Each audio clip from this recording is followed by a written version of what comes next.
11ನೆಯ ಅಧ್ಯಾಯ.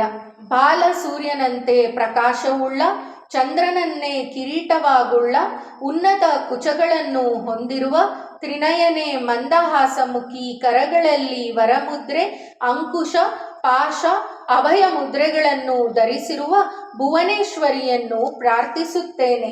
ಮಂಗಳಗಳಿಗೆ ಮಂಗಳ ಸ್ವರೂಪಿಣಿಯೇ, ನಿನಗೆ ನಮಸ್ಕಾರ. ಋಷಿಯು ಮುಂದುವರೆಸಿದನು. ಮಹಾಸುರರಿಗೂ ಪ್ರಭುವಾಗಿದ್ದ ಶುಂಭನು ಆ ಯುದ್ಧದಲ್ಲಿ ದೇವಿಯಿಂದ ಹತನಾದ ಮೇಲೆ ದೇವತೆಗಳ ಮುಖ ಕಾಂತಿಯುಕ್ತವಾಯಿತು. ಮುಖವರಳಿಸಿಕೊಂಡು ಸಂತಸವನ್ನು ಹೊಮ್ಮಿಸುತ್ತಾ, ಎಲ್ಲೆಡೆಯಲ್ಲೂ ಸಡಗರವನ್ನು ಉಕ್ಕಿಸುತ್ತಾ, ಇಂದ್ರಸಹಿತರಾದ ಎಲ್ಲ ದೇವತೆಗಳು ಅಗ್ನಿಯನ್ನು ಮುಖ ಮಾಡಿಕೊಂಡು ಬಂದರು. ಜಗದಂಬೆ ಕಾತ್ಯಾಯನಿಯನ್ನು ಸ್ತುತಿಸಿದರು. ಶರಣಾಗತರ ದುಃಖಗಳನ್ನು ಪರಿಹರಿಸುವ ದೇವಿಯೇ ಸಂತುಷ್ಟಳಾಗು. ನಿಖಿಲ ವಿಶ್ವಜನನಿಯೇ ಶಾಂತಳಾಗು. ವಿಶ್ವೇಶ್ವರಿಯೇ ಪ್ರಸನ್ನಳಾಗು. ಈ ಜಗತ್ತಿನ ಚರಾಚರಿಗಳೆಲ್ಲ ಈಶ್ವರಿಯಾದ ಜಗನ್ಮಾತೆಯೇ, ಈ ಜಗವನ್ನು ಉದ್ಧರಿಸು. ಅತಿಕ್ರಮಿಸಲಾಗದ ಶಕ್ತಿಶಾಲಿನಿಯೇ, ಜಗತ್ತಿಗೆ ಏಕಮಾತ್ರ ಆಧಾರವೇ ನೀನು. ಏಕೆಂದರೆ ಈ ಭೂಮಿಯ ರೂಪದಲ್ಲಿರುವುದೇ ನೀನು. ನೀರಿನ ರೂಪದಲ್ಲೂ ಜಗದಲ್ಲಿ ನೆಲೆಸಿರುವ ನಿನ್ನಿಂದ ಜಗತ್ತು ಸಮಾಧಾನ ಹೊಂದುತ್ತಿದೆ. ಹೇ ದೇವಿ, ವಿಷ್ಣುವಿನ ಅನಂತ ಅಸೀಮ ಪರಾಕ್ರಮ ಶಕ್ತಿಯೂ ನೀನೇ. ವಿಶ್ವಕ್ಕೆ ಅಧಿಕಾರಣವಾದ ಪರಮ ಮಾಯೆಯೂ ನೀನೇ. ದೇವಿ, ನಿನ್ನಿಂದ ಈ ಜಗತ್ತೆಲ್ಲವೂ ಮೋಹಕ್ಕೊಳಗಾಗಿದೆ.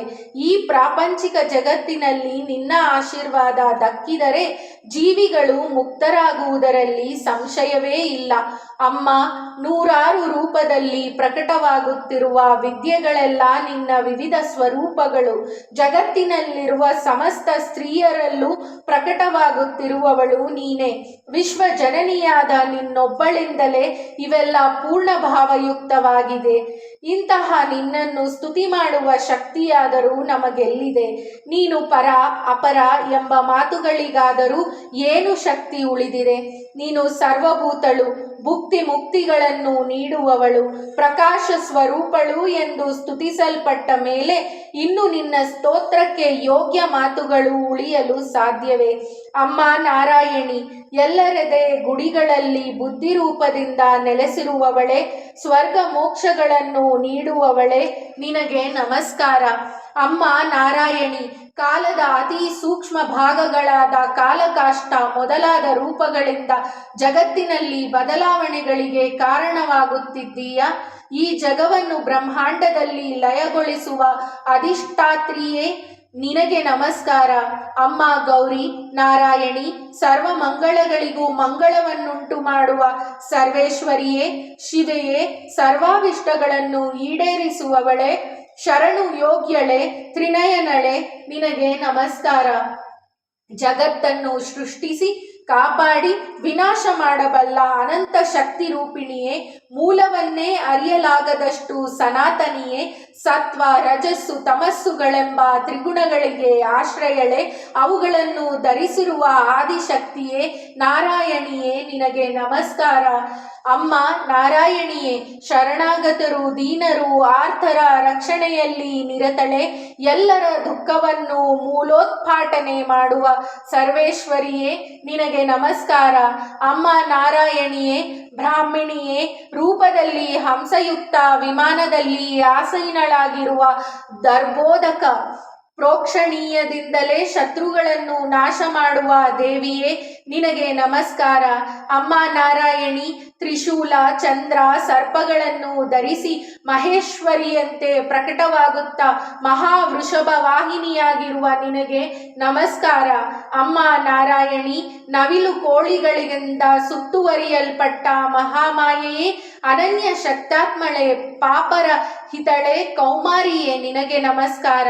ಅಮ್ಮ ನಾರಾಯಣಿ, ನಮ್ಮ ಸ್ತುತಿಯಿಂದ ಸಂತೃಪ್ತಗೊಳ್ಳು. ಶಂಖ ಚಕ್ರ ಗದೆ ಶಾಗ್ನ ಮೊದಲಾದ ಪರಮಾಯುಧಗಳನ್ನು ಧರಿಸಿದ ವಿಷ್ಣುವಿನ ಶಕ್ತಿ ಸ್ವರೂಪಳಾದ ನಿನಗೆ ನಮಸ್ಕಾರ. ಅಮ್ಮ ನಾರಾಯಣಿ, ವರಾಹ ರೂಪವನ್ನು ಧರಿಸಿ ಮಹಾಚಕ್ರವನ್ನು ಹಿಡಿದು ನೀರಿನಲ್ಲಿ ಮುಳುಗಿದ್ದ ಭೂಮಿಯನ್ನು ಕೋರೆದಾಡೆಗಳಿಂದ ಮೇಲಕ್ಕೆತ್ತಿದ ಮಂಗಳ ಸ್ವರೂಪಿಣಿಯೇ ನಿನಗೆ ನಮಸ್ಕಾರ.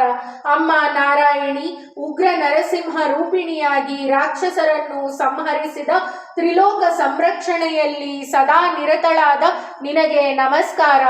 ಅಮ್ಮ ನಾರಾಯಣಿ, ಕಿರೀಟ ಮಹಾವಜ್ರಾಯುಧ ಧರಿಸಿ ಸಹಸ್ರ ನಯನಗಳಿಂದ ಪ್ರಜ್ವಲಿಸುತ್ತಿರುವ ವೃತ್ರಾಸುರನ ಪ್ರಾಣಹರಣ ಮಾಡಿದ ಇಂದ್ರಾಣಿ ರೂಪಳಾದ ನಿನಗೆ ನನ್ನ ನಮಸ್ಕಾರ. ಅಮ್ಮ ನಾರಾಯಣಿ, ಶಿವದೂತಿಯ ರೂಪದಿಂದ ದೈತ್ಯರ ಸಮುದ್ರದಂತಹ ಸೈನ್ಯ ನುಂಗಿ ಹಾಕಿ ಘೋರ ರೂಪಿಣಿಯಾಗಿ ಪ್ರಕಟವಾದವಳೆ ಮಹಾನಾಗಳೇ ನಿನಗೆ ನಮಸ್ಕಾರ. ಅಮ್ಮ ನಾರಾಯಣಿ, ಚಾಮುಂಡಾಂಬಿಕೆ, ಕೋರೆದಾಡೆಗಳನ್ನು ಹೊಂದಿರುವ ಭಯಂಕರಿಣಿಯೇ, ನರಶಿರಗಳ ಮಾಲೆಯಿಂದ ಅಲಂಕೃತಳಾದವಳೆ ಮುಂಡಾಸುರ ಸಂಹಾರಿಯೇ ನಿನಗೆ ನಮಸ್ಕಾರ. ಅಮ್ಮ ನಾರಾಯಣಿ, ಲಕ್ಷ್ಮೀ ಲಜ್ಜಾ ಸ್ವರೂಪಿಯೇ, ಬ್ರಹ್ಮವಿದ್ಯಾ ಶ್ರದ್ಧಾ ಸ್ವರೂಪಿಯೇ, ರೂಪಗಳೇ, ಸ್ವಧಾ ಮಂತ್ರ ರೂಪಳು, ನಿತ್ಯಳು, ಮಹಾಪ್ರಳಯ ಕಾಲದಲ್ಲಿ ಕತ್ತಲ ಸ್ವರೂಪಿಯು ಮಹಾಮಾಯೆಯೂ ಆದ ನಿನಗೆ ನಮಸ್ಕಾರ. ಅಮ್ಮ ನಾರಾಯಣಿ, ಸಮಾಧಾನಗೊಳ್ಳು, ಮೇಧಾ ಸ್ವರೂಪಳು, ಸರಸ್ವತಿ ಸ್ವರೂಪಳು, ಸರ್ವಶ್ರೇಷ್ಠಳು, ಸತ್ವ ರಜ ತಮಗಳೆಂಬ ತ್ರಿಗುಣಗಳಿಂದ ಕೂಡಿರುವವಳಾದ ಈಶ್ವರಿಯೇ ನಿನಗೆ ನಮಸ್ಕಾರ. ಸರ್ವರೂಪಳೆ, ಸರ್ವೇಶ್ವರಿಯೇ, ಯುತಳೆ, ದುರ್ಗಾದೇವಿಯೇ, ನಮ್ಮನ್ನು ಸರ್ವ ಭಯಗಳಿಂದಲೂ ಮುಕ್ತಿಗೊಳಿಸು, ಕಾಪಾಡು, ನಿನಗೆ ನಮಸ್ಕಾರ. ಹೇ ಕಾತ್ಯಾಯನಿ, ಮೂರು ಕಣ್ಣುಗಳಿಂದ ಕೂಡಿರುವ ಸೌಮ್ಯವಾದ ನಿನ್ನೀ ಮುಖವು ನಮ್ಮನ್ನು ಸಕಲ ಭಯಗಳಿಂದಲೂ ಕಾಪಾಡಲಿ, ನಿನಗೆ ನಮಸ್ಕಾರ. ಹೇ ಭದ್ರಕಾಳಿಯೇ, ಜ್ವಾಲೆಗಳಿಂದ ಭಯಂಕರ ಗೋಚರಿಸುತ್ತಿರುವ ಅತ್ಯುಗ್ರವಾಗಿರುವ ಸಂಪೂರ್ಣ ಅಸುರ ಗಣಗಳನ್ನೇ ನಿರ್ನಾಮ ಮಾಡಬಲ್ಲ ನಿನ್ನ ತ್ರಿಶೂಲವು ನಮ್ಮನ್ನು ಭಯದಿಂದ ಪಾರು ಮಾಡಲಿ, ನಿನಗೆ ನಮಸ್ಕಾರ.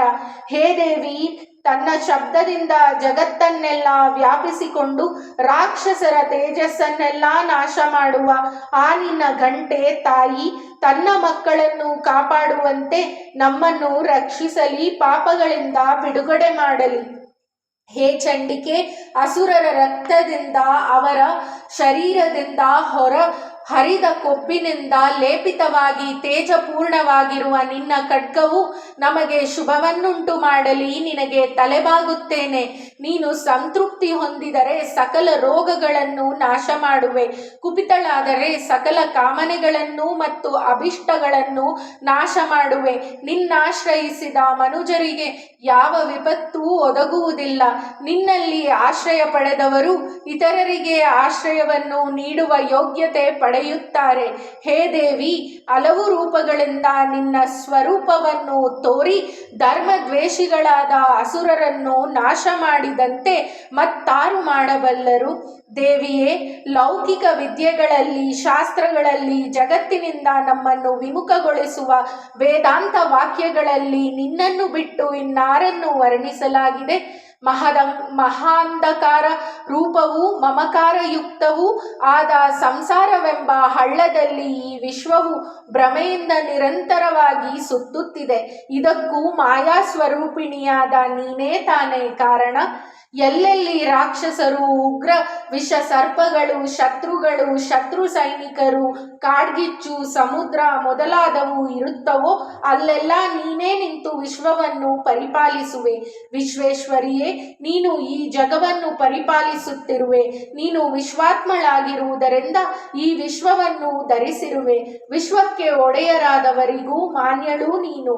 ಯಾರು ನಿನ್ನಲ್ಲಿ ಭಕ್ತಿ ಹೊಂದಿ ಶರಣಾಗತರಾಗುವರೋ ಅವರು ಇಡೀ ಜಗತ್ತಿಗೆ ಆಶ್ರಯ ನೀಡುತ್ತಾರೆ. ಹೇ ದೇವಿ, ಪ್ರಸನ್ನಳಾಗು. ನೀನು ದೈತ್ಯರಿಂದ ನಮ್ಮನ್ನು ರಕ್ಷಿಸಿದಂತೆ ಮುಂದೆಯೂ ಶತ್ರು ಭಯದಿಂದ ನಮ್ಮನ್ನು ಅನವರತ ರಕ್ಷಿಸು. ಇಡೀ ಜಗತ್ತಿನ ಪಾಪವನ್ನು ಅಪಶಕುನಗಳ ಪರಿಪಾಕದಿಂದುಂಟಾಗುವ ಮಹೋಪದ್ರವಗಳನ್ನು ಶೀಘ್ರವಾಗಿ ನಾಶ ಮಾಡು. ವಿಶ್ವವೆದುರಿಸುವ ಕಷ್ಟಗಳನ್ನು ನಿವಾರಿಸುವ ಜಗನ್ಮಾತೆಯೇ, ಸಂತುಷ್ಟಳಾಗು. ನಿನ್ನನ್ನು ನಮಿಸುತ್ತಿರುವ ಜನರಿಗೆ ವರ ನೀಡಿ ಅನುಗ್ರಹಿಸು. ದೇವತೆಗಳ ಸ್ತುತಿಯಿಂದ ಸಂತೋಷಗೊಂಡ ಜಗನ್ಮಾತೆ ಹೀಗೆ ಪ್ರತಿಕ್ರಿಯಿಸಿದಳು: ನಾನು ವರದಾತೆ ಎಂದು ನೀವು ಹೇಳಿರುವುದು ದಿಟ. ದೇವತೆಗಳೇ, ಜಗತ್ತಿನ ಉಪಕಾರಕ್ಕೆ ಕಾರಣವಾಗುವ ಯಾವ ವರವನ್ನಾದರೂ ಕೇಳಿ, ಖಂಡಿತ ಕೊಡುತ್ತೇನೆ. ದೇವತೆಗಳು ಉತ್ತರಿಸಿದರು, ತ್ರಿಲೋಕಗಳಿಗೆಲ್ಲ ಈಶ್ವರಿಯಾದವಳೇ, ಇದೇ ರೀತಿಯಲ್ಲಿ ನಮ್ಮ ವೈರಿಗಳ ವಿನಾಶವನ್ನು ಮಾಡು, ಸಕಲ ಬಾಧೆಗಳನ್ನು ಹೋಗಲಾಡಿಸುತ್ತಿರು. ದೇವಿಯು ಪುನಃ ಹೇಳಿದಳು, 28ನೆಯ ಯುಗದಲ್ಲಿ ವೈವಸ್ವತ ಮನ್ವಂತರವು ಪ್ರಾಪ್ತವಾದಾಗ ಶುಂಭ ನಿಶುಂಭರೆಂಬ ಮತ್ತಿಬ್ಬರು ಮಹಾರಾಕ್ಷಸರು ಹುಟ್ಟುತ್ತಾರೆ. ನಾನು ನಂದಗೋಪನ ಮನೆಯಲ್ಲಿ ಯಶೋದೆಯ ಗರ್ಭದಲ್ಲಿ ಹುಟ್ಟಿ ವೆಂದ್ಯ ಪರ್ವತದಲ್ಲಿ ವಾಸ ಮಾಡುತ್ತೇನೆ. ಆಗ ಅವರಿಬ್ಬರನ್ನು ನಾಶ ಮಾಡುತ್ತೇನೆ. ಇನ್ನೊಮ್ಮೆ ಘೋರ ರೂಪದಿಂದ ಭೂತಳದಲ್ಲಿ ಅವತರಿಸಿ ವೈಪ್ರಚಿತ್ತರೆಂಬ ರಾಕ್ಷಸರನ್ನು ಸಂಹರಿಸುತ್ತೇನೆ. ಅವರನ್ನು ಕೊಂದು ತಿನ್ನುವುದರಿಂದ ನನ್ನ ಹಲ್ಲುಗಳು ದಾಳಿಂಬೆ ಹೂವಿನಂತೆ ಕೆಂಪಾಗುತ್ತವೆ. ಆ ಕಾರಣದಿಂದ ಸ್ವರ್ಗದಲ್ಲಿ ದೇವತೆಗಳು, ಭೂಮಿಯಲ್ಲಿ ಮಾನವರು ನನ್ನನ್ನು ಯಾವಾಗಲೂ ಹೊಗಳುತ್ತಾ ರಕ್ತದಂತಿಕ ಎನ್ನುತ್ತಾರೆ. ಮತ್ತೊಮ್ಮೆ 100 ವರ್ಷಗಳ ಕಾಲ ನೀರಿಲ್ಲದೆ ಕ್ಷಾಮ ಉಂಟಾಗುತ್ತದೆ. ಆಗ ಮುನಿಗಳಿಂದ ಸ್ಮರಿಸಲ್ಪಟ್ಟು ಭೂಮಿಯಲ್ಲಿ ಅಯೋನಿಜೆಯಾಗಿ ಹುಟ್ಟುತ್ತೇನೆ. ಆಗ ನಾನು ಋಷಿಗಳನ್ನು 100 ಕಣ್ಣುಗಳಿಂದ ನೋಡುತ್ತೇನೆ. ಅದರಿಂದಲೇ ಮನುಷ್ಯರು ನನ್ನನ್ನು ಶತಾಕ್ಷಿ ಎಂದು ವರ್ಣಿಸುತ್ತಾರೆ. ಅಂತಹ ಬರಗಾಲದಲ್ಲಿ ನೀರಿಲ್ಲದೆ ಜೀವರಾಶಿಗಳು ತತ್ತರಿಸುತ್ತಿರುವಾಗ ಮಳೆಯು ಬರುವವರೆಗೂ ನಾನೇ ಕಾಯುತ್ತೇನೆ. ನನ್ನ ದೇಹದಿಂದ ಹುಟ್ಟಿಕೊಂಡ ಶಾಖಗಳಿಂದಲೇ ಪ್ರಾಣಿಗಳ ಜೀವ ಉಳಿಯಲು ಕಾರಣವಾಗುತ್ತೇನೆ. ಆಗ ನಾನು ಭೂಲೋಕದಲ್ಲಿ ಶಾಕಂಬರಿ ಎಂಬ ಹೆಸರಿನಿಂದ ಪ್ರಖ್ಯಾತಳಾಗುತ್ತೇನೆ. ಆಗಲೇ ದುರ್ಗಮನೆಂಬ ಮಹಾಸುರನನ್ನು ಕೊಲ್ಲುತ್ತೇನೆ. ಆಗ ನಾನು ದುರ್ಗಾದೇವಿ ಎಂಬ ಹೆಸರಿನಿಂದ ವಿಖ್ಯಾತಗೊಳ್ಳುತ್ತೇನೆ. ಪುನಃ ನಾನು ಘೋರ ರೂಪ ಧರಿಸಿ ಹಿಮಾಚಲದಲ್ಲಿರುವ ಋಷಿಗಳನ್ನು ರಕ್ಷಿಸುವುದಕ್ಕಾಗಿ ರಾಕ್ಷಸರನ್ನು ತಿನ್ನುತ್ತೇನೆ. ಆಗ ಋಷಿಗಳೆಲ್ಲ ನನ್ನನ್ನು ತಲೆಬಾಗಿ ಸ್ತುತಿಸುತ್ತಾರೆ. ಶತ್ರು ಭಯಂಕರವಾದ ರೂಪವನ್ನು ನಾನು ಧರಿಸುವುದರಿಂದ ಭೀಮಾದೇವಿ ಎಂದು ಕರೆಸಿಕೊಳ್ಳುತ್ತೇನೆ. ಮುಂದೆ ಅರುಣನೆಂಬ ಮಹಾಸುರನೊಬ್ಬ 3 ಲೋಕಗಳಿಗೂ ಪೀಡೆಯನ್ನುಂಟು ಮಾಡುತ್ತಾನೆ. ಆಗ ನಾನು ಅಸಂಖ್ಯ ದುಂಬಿಗಳ ರೂಪದಲ್ಲಿ ಪ್ರಕಟವಾಗಿ ಆ ರಾಕ್ಷಸನನ್ನು ಕೊಲ್ಲುತ್ತೇನೆ. ಅದರ ನಂತರ ಜನ ನನ್ನನ್ನು ಭ್ರಮರಿ ಎಂದು ಸ್ತುತಿಸುತ್ತಾರೆ.